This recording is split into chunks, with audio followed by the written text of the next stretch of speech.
காலை வணக்கம். நான் உங்க விமல் ஸ்கெட்ச்ல இருந்து விமல்.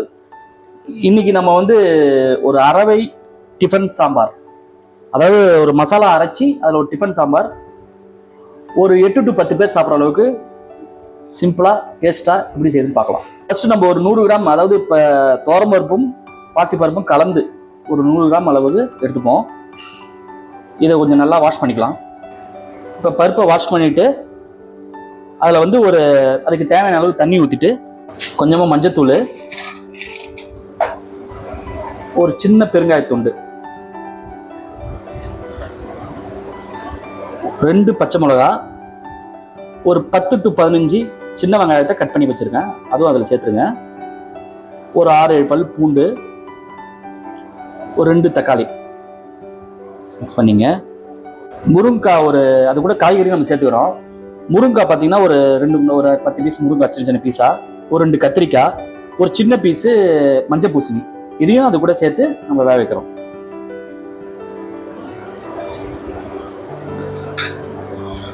இது கூட பார்த்தீங்கன்னா ஒரு 2 சின்ன ஸ்பூன் அளவுக்கு எண்ணெய் இது சேர்க்குறோன்னா பருப்பு பொங்கி வெளியே வராமல் அளவுக்கு எண்ணெய் சேர்க்குறோம். இப்போ என்ன செய்வோம், இதை ஒரு 2 விசில் வேக வச்சுக்கலாம். இப்போ நம்ம பருப்பும் காய்கறியும் வேகட்டும். அதுக்குள்ள நம்ம மசாலாவுக்கு, அதுக்கு சாம்பாருக்கு தேவையான மசாலாவுக்கு அரைச்சிக்கலாம். ஒரு சின்ன கடாய் வச்சுட்டு ஒரு 2 ஸ்பூன் எண்ணெய் சும்மா கொஞ்சமாக சேர்த்துங்க போதும். அது கூடவே பார்த்தீங்கன்னா ஒரு 3 காஞ்ச மிளகா, ஒரு 1/2 ஸ்பூன் சோம்பு, 1/2 ஸ்பூன் ஜீரகம், ஒரு 1/2 ஸ்பூன் மிளகு, 2 ஸ்பூன் அளவுக்கு மல்லி, ஒரு 1/4 ஸ்பூன் அளவுக்கு வெந்தயம், ஒரு சின்ன பட்டை துண்டு. நாங்கள் யூஸ்வலாக எங்கள் கேட்டரிங் சேர்ப்போம். உங்களுக்கு பட்டை பிடிக்கலன்னா நீங்கள் அதை அவாய்ட் பண்ணிக்கலாம். இது எல்லாமே இதில் போட்டு ஒன்றா வதக்க வேண்டியதான். இப்போ இந்த மசாலா நம்ம அப்படியே ஒரு ஸ்லோ ஃபயரில் கொஞ்சம் பொறுமையாக அப்படியே வதக்குங்க. லைட்டாக அந்த ஃப்ளேவர் வர இருக்கும். இது கூட நம்ம 4 கருவேப்பிலை சேர்த்துக்கணும், ஒரு வாசனைக்காக. இந்த டிஃபன் சாம்பார் ரொம்ப நல்லாயிருக்கும். யூஸ்வலாக வீட்டில் வைக்கிற டிஃபன் சாம்பாரோட இது கொஞ்சம் இந்த அரவதுனால ரொம்ப டேஸ்ட்டாக இருக்கும். ஒரு 2 நிமிஷம் நல்லா வதக்கியாச்சு. நல்லா இந்த மல்லி வாசனை எல்லாம் வருது. இந்த டைமில் ஒரு 1/4 மூடி தேங்காய் திருவி அது கூட ஆட் பண்ணிக்கிறேன். அது போட்டு சும்மா ஒரு நிமிஷம் வதக்கினா போதும். இந்த தேங்காயோட ஃப்ளேவர் லைட்டாக அதில் வந்தால் போதும். இந்த சூட்லேயே அது வந்துடும். லைட்டாக அந்த தேங்காய் ரோஸ்ட் ஆகணும். அப்போ தான் அந்த சாம்பாரில் ஒரு நல்ல வாசனை இருக்கும். இப்போ தேங்காய் பாருங்கள், நல்லா கொஞ்சம் லைட்டாக கலர் மாதிரி இருக்குது. நல்லா அந்த தேங்காய் வாசனை நல்லா வருது. இந்த டைமில் இதை ஆஃப் பண்ணி வச்சுட்டு இதை ஆற வச்சுட்டு இதை நம்ம மிக்சியில் அரைச்சிக்கலாம். இப்போ பாருங்கள், சாம்பார் பருப்பும் காய்கறிலாம் நல்லா வெந்துருச்சு. இப்போ ரெடியாக இருக்குது.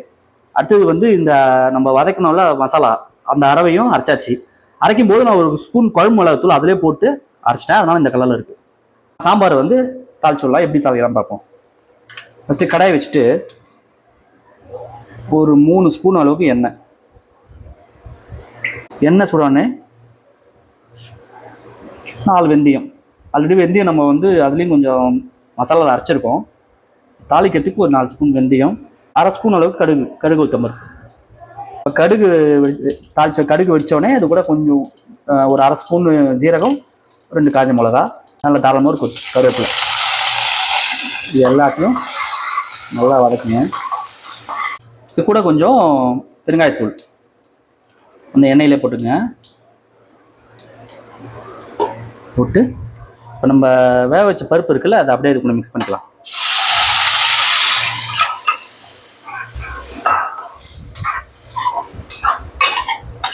ஃபஸ்ட்டு இந்த பருப்பு கொஞ்சம் நல்லா கொதி வரட்டும்.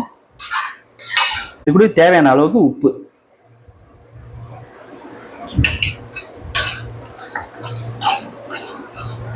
இது நல்லா கொதி வரட்டும். இது கூட நம்ம புளி எதுவும் சேர்க்கலை, இதில் சேர்க்க மாட்டோம்.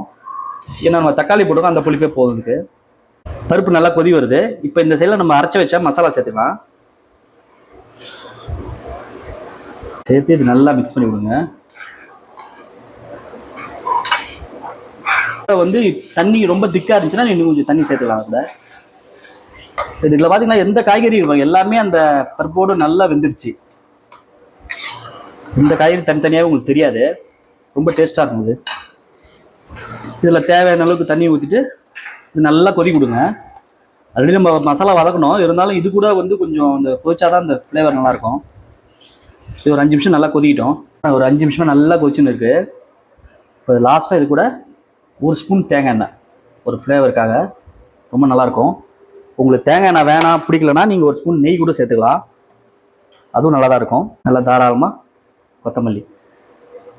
கொத்தமல்லி சேர்த்துட்டு இறக்க வேண்டியதான். ஒரு அருமையான அரவை டிஃபன் சாம்பார் ரெடி. ரொம்ப நல்லாயிருக்கும், ட்ரை பண்ணி பாருங்கள். வாங்க இப்போ சாப்பிட்டு பார்க்கும்போது எப்படி இருக்குன்னு. வாங்க, சாம்பார் ரெடி ஆகிடுச்சு. வாங்க சாப்பிட்டு பார்த்து எப்படி இருக்குன்னு சொல்கிறேன்.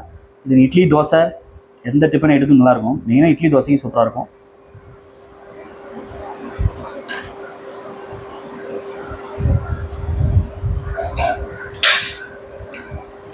அவ்வளோ அருமையாக இருக்குது. லாஸ்ட்டாக தேங்காய் எண்ணெய் சேர்த்தோம்ல, அந்த ஃப்ளேவர், அந்த மல்லியோட ஃப்ளேவரு, ஒரு டிஃப்ரெண்ட் ஸ்டைல் ஆஃப் சாம்பார் இது டேஸ்ட். இது கண்டிப்பாக ட்ரை பண்ணுங்கள். ட்ரை பண்ணிட்டு எப்படி இருந்துன்னு சொல்லுங்கள். நன்றி.